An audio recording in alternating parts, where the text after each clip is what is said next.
Research and research papers. What are they? As you begin your academic career, you will see on your course syllabus for almost every course that your professor is assigning a research paper. Just the words themselves can give you images of gloom and doom. Before diving in, understand this one very important thing.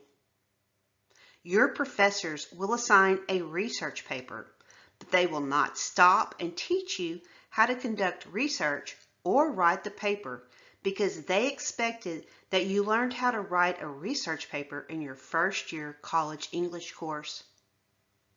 With that, a research paper is not just a one-off for your English course.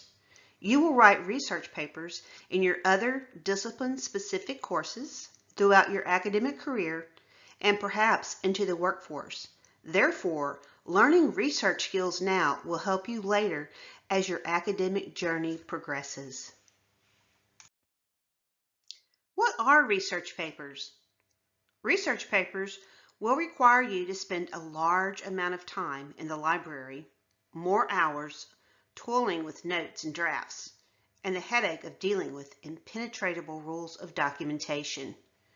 Before getting started on understanding the research paper, let's consider what is and is not a research paper. Let's talk about what a research paper is not. A research paper is not about a subject. Rather, a research paper should have a thesis, a clear point of view. It is not simply a generalized discussion of an issue. A research paper is not a summary of everything you can find. Your goal is not to collect everything you can find out about a subject and summarize it.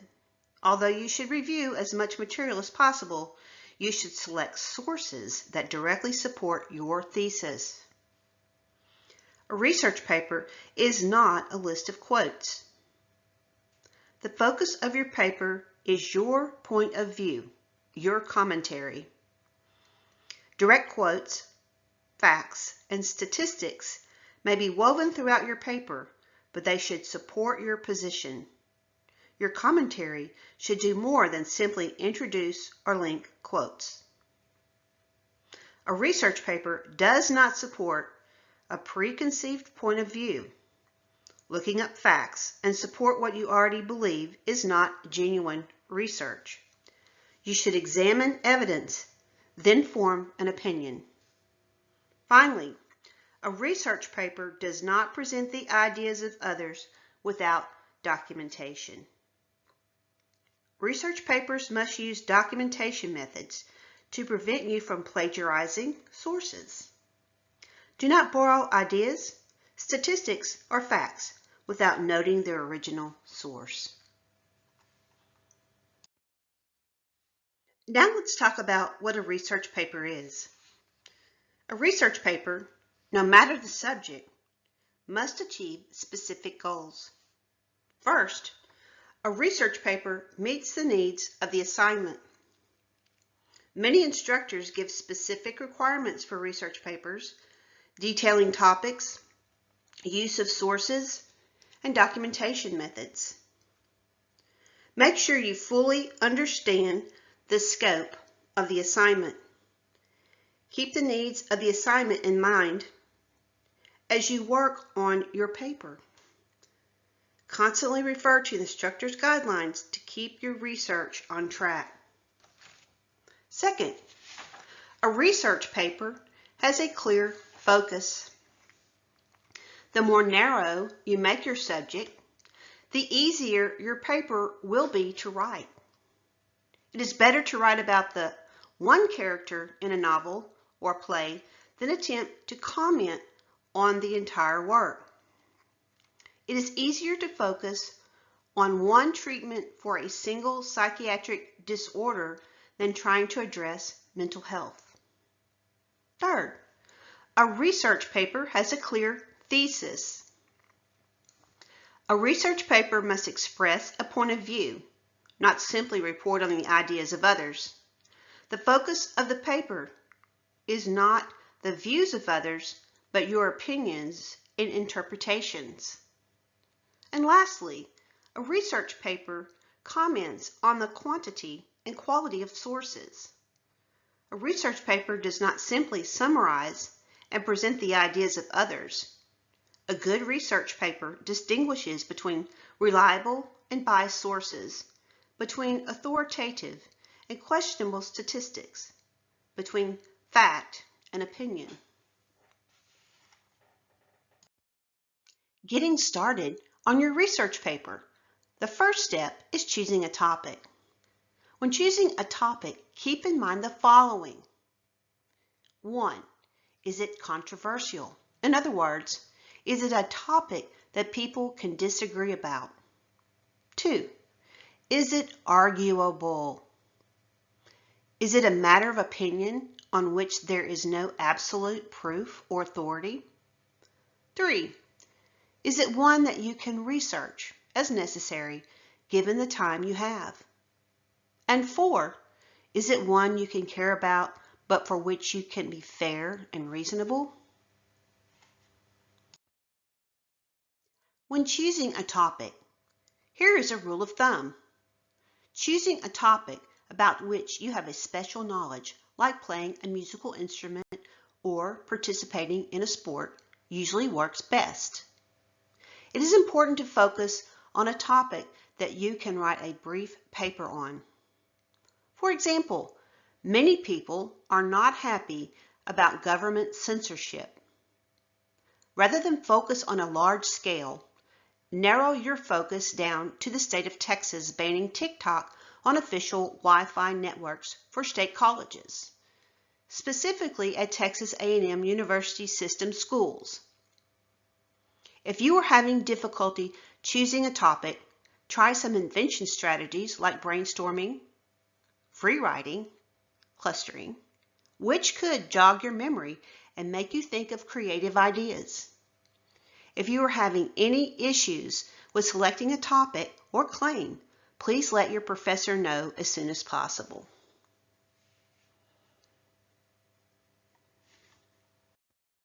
Step 2. Do not procrastinate. Now that you have your topic in mind, organize how you plan to set aside time to do the research and set up a schedule to help keep you on track and give you the overall picture. A good quality research paper cannot be produced overnight or over the weekend. You do not want to procrastinate. Your grade will suffer. Create a research plan and schedule and then follow it. 1. Find a good calendar. 2. Write down the major due dates, for example, the first draft of your paper, when the final paper is due, and when your professor may expect you to make a presentation to the class. 3. Schedule the dates and times you plan to go to the library to find your sources. 4. Schedule time with a peer to review your draft, get feedback, and make revisions. 5. Schedule time with a tutor to go over your paper. Take advantage of all of your school's resources. For example, at Kilgore College, we have the Writing Studio, Tutor.com, and the Zone. Step 3. Research and strategy. With your topic in mind and your plan and schedule mapped out, you're ready to start the research portion, which includes a good strategy. Research is very time-consuming, but necessary in order to find quality sources.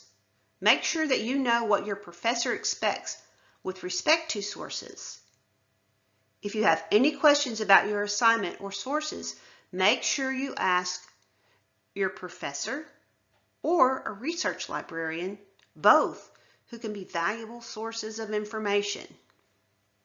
When developing a research strategy, think about your topic, your audience, and the type of writing assignment. For example, most research papers are argument essays. You are surrounded by a wealth of information from in print, online, from video and podcast, and face-to-face. You will want to ask if your project will require dependency on secondary sources or primary sources. Choose whatever sources you decide will best help you with finding evidence to support your reasons and claim or thesis. Your professor may require you to find primary and secondary sources in your research. What are primary sources? These are interviews with experts, surveys, observational studies, laboratory reports, historical documents, diaries, letters, or works of literature created by others that analyze the topic. Secondary sources include books and articles from scholarly journals, magazines, and newspapers. At this point, you may ask, where to start? The best place to start your research is at your college library, where you will find books, reference sources like encyclopedias and dictionaries, reports, documents, multimedia resources like films and audio clips, library databases to find and sometimes download articles in newspapers, magazines, and scholarly journals, as well as reference sources.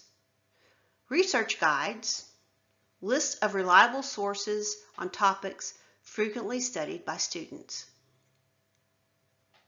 Not only do libraries offer the brick and mortar option, they may offer access online so you can work on your research paper outside of the library's normal operating hours.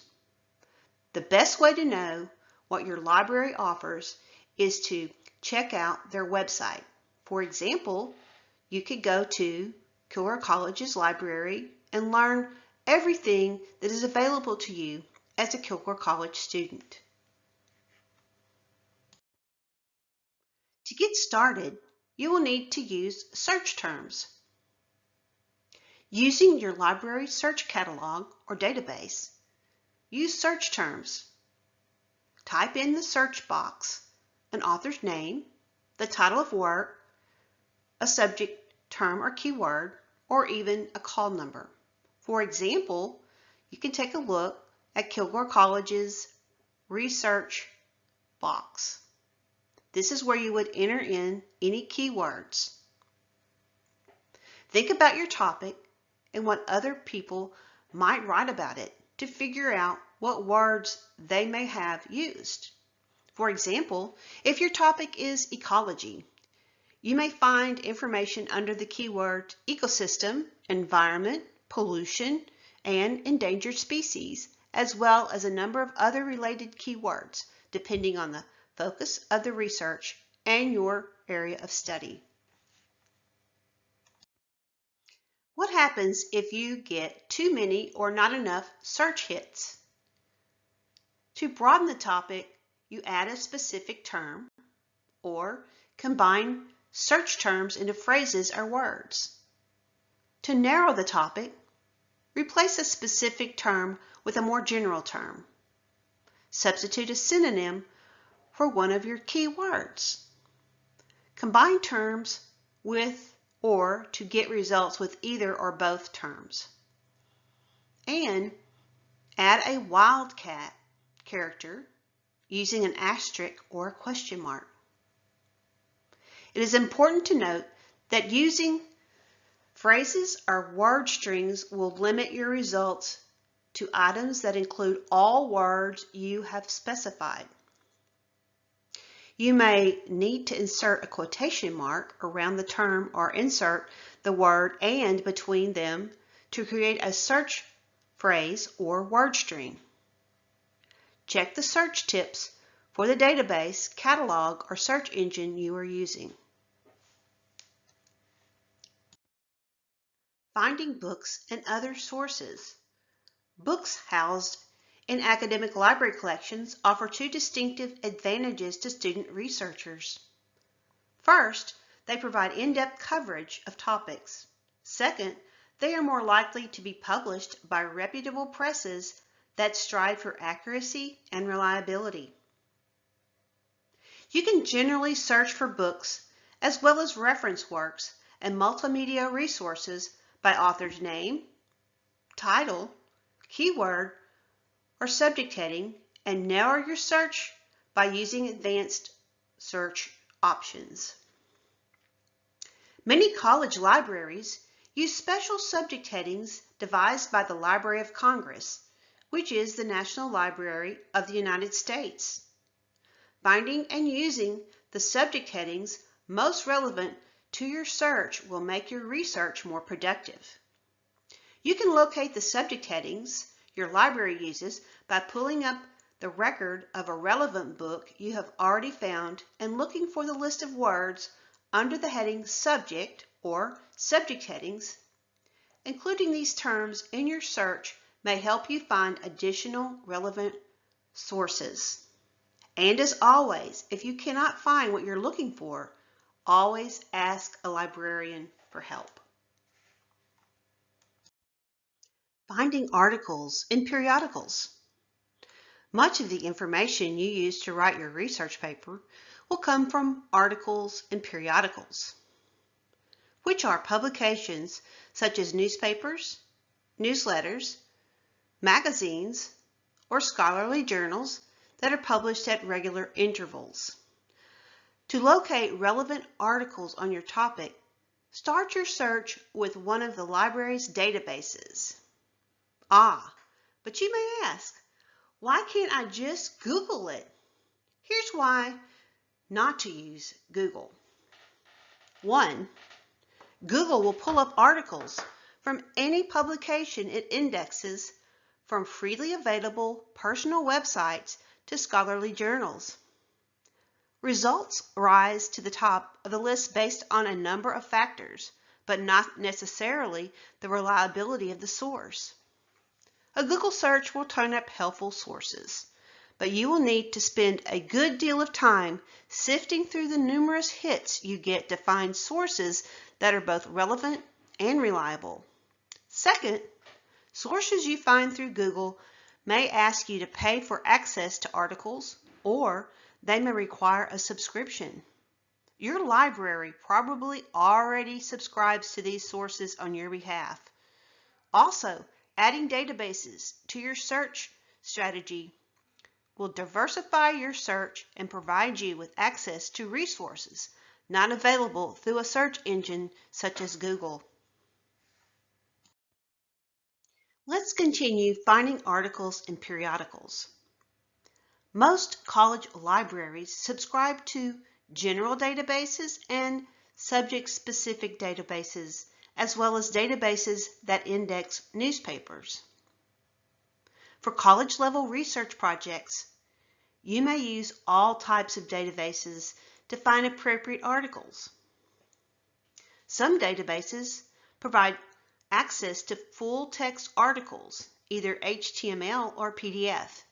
If you have an option, choose PDF, which will provide photographs, graphs, and charts in context, and you will be able to include the page number in your citations. General databases are index articles for both scholarly journals and popular magazines.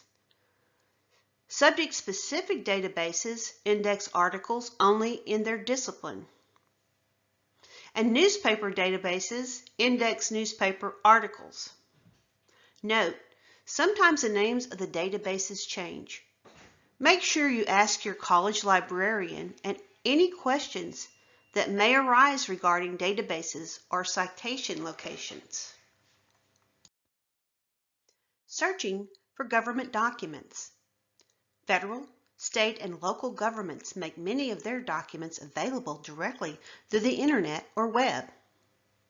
For example, you can access statistical data about the United States through the United States Census Bureau's website. You can learn a great deal about other countries through the websites of the U.S. State Department and Central Intelligence Agency. The Library of Congress provides a powerful portal for finding government documents, federal, state, local, and international, through its websites, and the U.S. Government Printing Office provides free electronic access to documents produced by the federal government through its FDsys web page. Some libraries have collections of government publications and provide access to government documents through databases or catalogs. The library may offer statistical resources and data sets. You can find government documents online using advanced searches, making sure you look for legitimate .gov as the type of domain you want. Note, legitimate government websites will not have a .com, but instead be a .gov. Searching for websites and interactive sources. Cautions. Your research project will only be as credible as the sources you use, because search engines index web sources without evaluating them. Not all the results a search engine generates will be reliable and relevant to your purposes. Web sources may not be stable. A website that existed last week may no longer be available today, or its content may have changed. Be sure to record the information you need to cite a source when you find it, as well as the date you find it. Web sources may not be documented, no matter what your source. A library book, a scholarly article, or a website, you will need to cite and document your source in your list of works cited if using MLA, or references if using APA.